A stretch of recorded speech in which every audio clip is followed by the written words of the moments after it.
If you ask anyone what are the worst Sonic games, you'll probably get the usual suspects. Sonic 2006, Shadow the Hedgehog, Sonic Free Riders, Boom Rise of Lyric, and recently for me, Sonic Runners. Just fuck that game. I've had enough of its bullshit lately. But there are two games that I personally think that are so bad, they're actually kinda good. The first is Sonic R. The second, Sonic the Fighters. Sonic the Fighters, also known as Sonic Championship, was first released in May 1996 for Japanese arcades. It was later re-released in the compilation disc Sonic Gems collection along with Sonic R and Sonic CD in 2005, and was later ported to the PS3 and 360 in 2012 as part of the Sega Model 2 HD collection. The idea came from Yu Suzuki, adding Sonic and Tails in the game Fighting Vipers during its development. The idea of a 3D fighting game featuring Sonic and his friends was presented to Yuji Naka, who approved it. At that point, nobody had yet attempted to present Sonic in 3D. So, Sonic the Fighters is technically Sonic's first 3D debut, as well as the only appearance of Bark the Polar Bear, Bean Dynamite, and the once hackable but now playable in the HD port, Honey the Cat. The story, yes, this game has a story, involves Dr. Robotnik creating a Death Egg 2. Sonic and Tails notice this and must collect the 8 Chaos Emeralds in order to power the Lunar Fox to stop. But wait, 8 emeralds? It's 7! The default number is 7 emeralds! Yes, I know Sonic 1 had 6 emeralds, but Sonic 2, 3, and even Sonic 3D had 7 emeralds. The reason why it's 8 is because that's how many opponents you have to face, including yourself.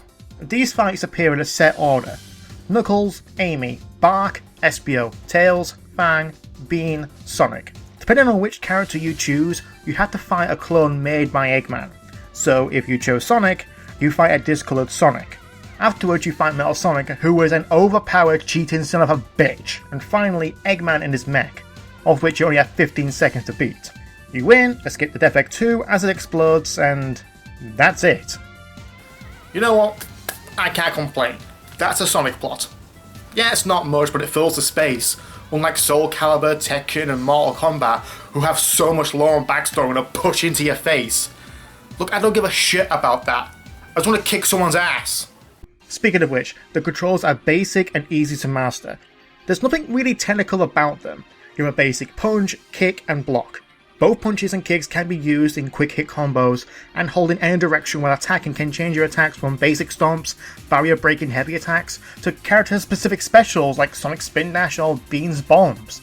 Yes, it's a more simplistic version of the virtual fighting controls, but I don't hate them. It just means that anyone can play Sonic the Fighters, and you can change the controls between automatic or manual to give your friends or yourself a handicap. But I will say there are some balancing issues, with some characters able to take a good portion of your health bar away. Which is why I prefer to categorize this as a party game than a fighting game.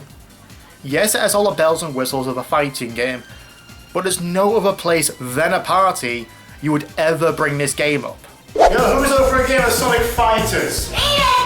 Say it to my face! Okay, maybe not like that, but you get the idea. Because of its simplistic nature is the reason why you don't see it at fighting game tournaments, and why most people see it as a bad game. To give an example of how unchallenging Sonic the Fighters is, I got every achievement on their HD port within 15 minutes. But you know what? I still had fun, and I still do whenever I want a quick game to play. Is it the most challenging? No. Is it the most technical? No. Is it the most accessible? Yes. Anyone can play it.